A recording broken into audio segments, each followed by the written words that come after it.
할렐루야 샬롬 인사하십니다. 할렐루야 샬롬 샬롬 샬롬 샬롬 샬롬. 하나님 사랑합니다. 여러분 주 안에서 사랑합니다. 오늘 시편 61편 하나님이여 나의 부르짖음을 들으시며 내 기도에 유의하소서.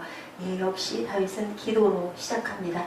탄식시 탄원시죠. 내 마음이 약해질 때 땅끝에서부터 주께 부르짖으오리니 나보다 높은 바위에 나를 인도하소서.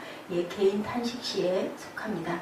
오늘 본문 역시 하나님이여 나의 부르짖음을 들으시며 라고 나오죠.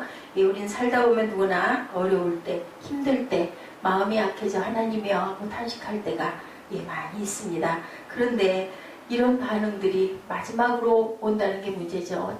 가장 먼저 하나님이여 내 기도를 들으소서 하고 기도해야 되는데 우리는 어떻게 해요?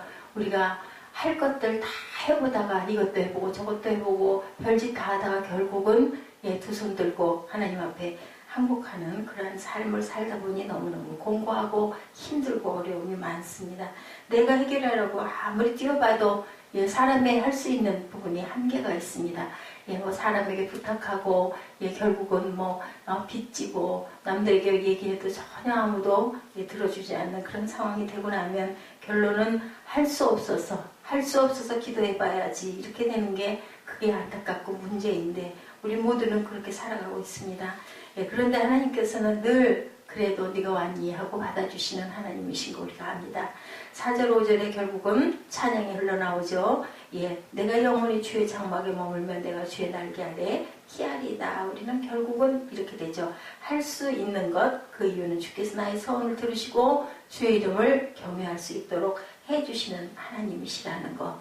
우리에게 늘 기업을 준비해놓고 기다리고 계시는데 우리는 세상에서 잘 나갈 때는 힘들지 않을 때는 어렵지 않을 때는 내가 합니다. 내 힘으로 잘 살아가죠. 그러다가 결국은 어려운 웅덩이에 빠졌을 때 하나님을 찾을 수밖에 없는데 그것도 모든 사람들이 그러냐 하면 하나님을 아는 특별한 은혜를 받은 자들만 그런다라는 게 문제죠. 우리가 주의 이름을 경외한다라는 게 무엇일까? 잠언 9장 10절 여러분들 잘 아시는 말씀, 야훼를 경외하는 것이 지혜의 근본이다 라고 말씀합니다.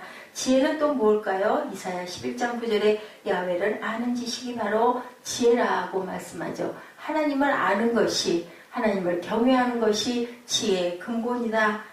그리고 또한 아버지 그것이 지혜의 근본이며 그것이 바로 지혜임을, 그것은 말씀임을 우리에게 말씀에서 성경에서 말씀하고 있습니다. 야훼를 찾을 때 예수님이 하나님심을 인정하는 때임을 오늘 본문은 말씀하고 계시죠. 그래서 오늘 시편 기자도 이러한 기쁨의 날이 영원하기를 기도하고 있습니다. 유독 눈에 띄는 9절 있죠. 8절 말씀이죠. 인자와 진리를 7절 후반부터 인자와 진리를 예비하사 그를 보호하소서. 그리고 8절에 그리하시면 하고 나타납니다. 내가 주의 이름을 영원히 찬양하며 매일 나의 서원을 이행하리다.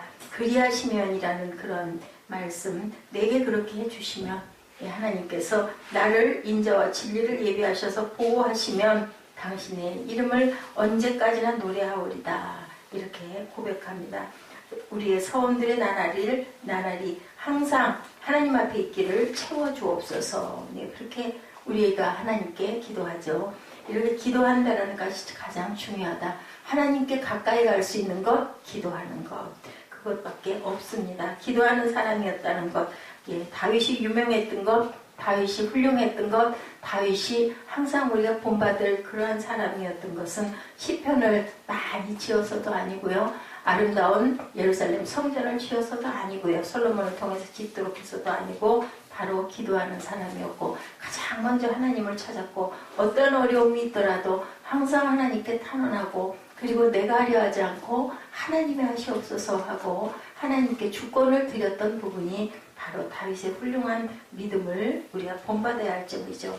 시인은 기도하는 사람이었습니다. 내 마음이 약해질 때 땅끝에서부터 주께 부르짖으오리니 나보다 높은 바위에 나를 인도하소서. 나보다 높은 바위가 어딜까요? 하나님 앞으로 나를 인도해달라는 그러한 기도이죠. 문자적으로 해석을 하면 성전에서 멀리 떨어져 있는 그 상태를 의미할 수 있습니다. 높은 바위, 하나님께 가까이 가게 해달라. 그런데 우리는 성전에서 멀리 떨어져 있든 어떻든 이제 우리 신약의 우리들은 우리가 성전이기 때문에 우리 마음 안에 하나님을 가득 채우고 모시고 항상 하나님과 대화하고 교통하고 하는 것이 가장 하나님의 높은 바위로 가까이 가는 길이죠. 그렇게 거리적으로 멀리 떨어져 있거나 마음으로 떨어져 있거나 시인은 늘 하나님께 기도합니다. 그게 중요한 게 아니죠. 내 앞에 내가 그립고 보고 싶은 사람, 떨어져 있어서 사는 사람들 더 굉장히 애잔합니다. 가까이 늘 보는 사람들끼리는 귀한 걸 모르고 다툼이 많은데 어쩌다가 떨어져서 3개월, 6개월 아니면 뭐 한 달 이렇게 내 가족이 떨어져 나가 있으면 자녀나 아니면 남편이나 아내가 떨어져 있을 때는 보고 싶죠. 그리고 그립습니다. 잔소리하는 것도 때로는 그리울 때가 많이 있습니다. 다른 사람에게 하는 말보다 진지하지 못하고 진실하지 못하게 가까이 있을 때는 하다가도 결국은 그립고 보고 싶으면 어떻게 해요? 굉장히 진실해지고 진지해지죠. 그 사람에게 전화 한 통을 하면 그 음성을 통해서 굉장히 그 사람의 어떤 그 냄새를 맡게 되고 그 사람의 행동이 보이고 가까이 눈앞에 보고 있는 것처럼 우리가 그렇게 그리워하게 됩니다. 하나님이 바로 이런 분이어야 한다. 전능하신 하나님과 이렇게 해서 마음이 하나가 되면 아무리 멀리 떨어져 있어도 성전이 멀리 있어도 우리는 하나님과 가까이 교통할 수 있는 그 길이, 그 통로가 바로 기도라는 거죠. 시인은 지금 그런 기도를 하나님께 가까이 나가고 있습니다.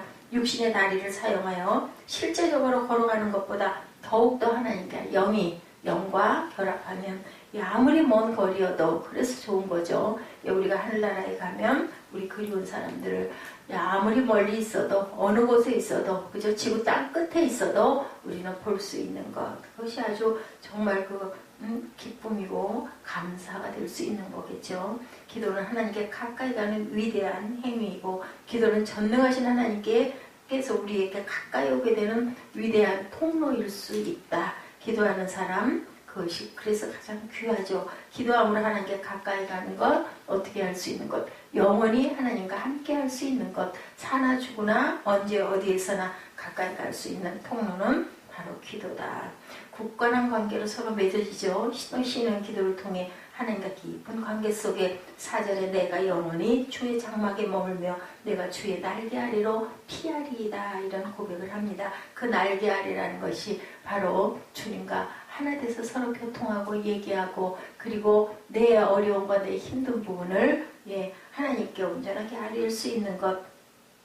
원수가 나를 두렵게 해도 그것을 하나님께 토로하죠. 그러면서 그 두려움을 거둬버립니다. 그리고 하나님은 나를 이렇게 보호하셨습니다 라고 그렇게 먼저 기도하죠. 완료형으로 기도하죠. 아직 아니어도 항상 완료형으로 기도하는 것이 굉장히 중요하다는 것을 우리가 다윗의 시를 통해서 알게 되죠. 내가 영원히 주의 장막에 머물며 내가 주의 날개 아래로 피하리이다. 그렇게 했더니 하나님의 주께서 나의 소원을 들으시고 주의 이름을 경외하는 자가 얻을 기업을 내게 주셨나이다. 이렇게 고백합니다. 또 6절에 주께서 왕에게 장수하게 하셔서 그의 나이가 여러 대에 미치게 하시리이다. 믿습니다. 인 거죠. 믿습니다. 이것이 중요한 거죠. 이렇게 기도로 굳건하게 관계가 맺어져 가야 하나님과의 그 교통이 막히지 않는다. 우리가 혈액이 피가 돌 때 어때 막힘없이 잘 돌아야지. 그렇지 않으면 어디가 불구가 되고 움직이지 못하고 쓰지를 못하게 되죠. 우리의 몸이. 그런 것처럼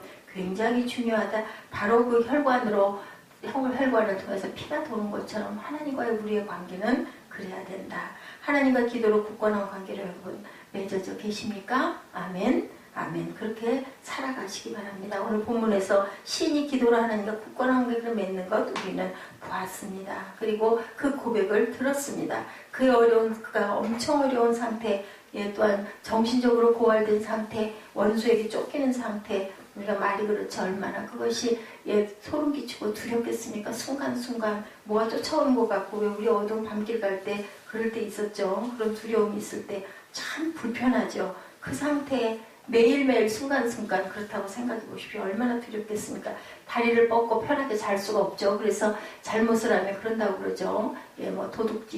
도둑 맞은 사람은 다리를 펴고 자고, 도둑질한 사람들은 다리를 움츠리고 잔다는 얘기가 있듯이, 내가 죄를 지으면 두려운 것처럼, 내가 죄를 짓지 않았는데 누가 나를 쫓아오고 있어. 매일 나를 잡으려고, 나를 잡아 죽이려고 얼마나 두려웠을까요? 하나님께 매달리지 않을 수가 없는 상태에 있었던 다윗, 그것을 결국은 견디고 이겨냈기 때문에 결론적으로는 하나님께 인정받고 나와 합한 자로 지금 2000년이 지난 이 세월 속에서도 몇 천년이 지난 세월 속에서도 우리가 다윗의 시를 이렇게 읽고 다윗이 하나님을 사랑했던 그 마음 그리고 솔로몬에게 그 성전을 짓게 하면서 그 치수까지 여러 가지를 준비해 줬던 것을 우리가 보면서 그 믿음을 부러워하고 담기를 원하는 거죠. 시인의 기도로 하나님과 굳건한 관계를 맺고 항상 그렇게 해서 승리하는 모습인 것처럼 우리도 또한 그런 하루 그러한 일상들이 되어서 그것이 1년, 10년,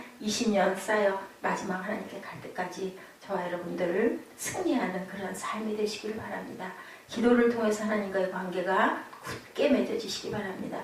우리에게 어떠한 감당할 수 없는 고통이 다가온다 할지라도 감당할 수 없는 것은 없죠. 감당할 수 있도록 하나님께서는 늘 피할 길도 주십니다. 견디고 극복할 수 있도록 하나님께서 무엇으로 말씀으로 지혜를 주시죠. 예, 그런지 우리는 온갖 것들로 우리 위로를 삼고 방패를 삼고 아무리 나간다 할지라도 결국은 하나님밖에 계시지 않다. 그것으로 우리가 살 수 있고 그것이 바로 우리의 구명줄이다. 우리의 인생에 가는 길의 등불이라는 것, 내 마음에 비치고 길이 되시는 하나님의 말씀을 가까이 하시고 항상 기도하시고 간구하시고 감사하시는 그러한 삶으로 하나님께 찬양 돌리고 하나님께 감사하시는 그러한 우리 마음에 아무리 상처나고 찢어진다 할지라도 결국은 내가 기도할 수 있고 감사할 수 있고 기뻐할 수 있고 그리고 항상 범사에 하나님을 바라볼 줄 아는 그러한 삶이 되어서 어떤 어려움도 어떤 갈등도 다 통과하고 나아가서 밝은 빛으로 드러나는 저의 분 되시기를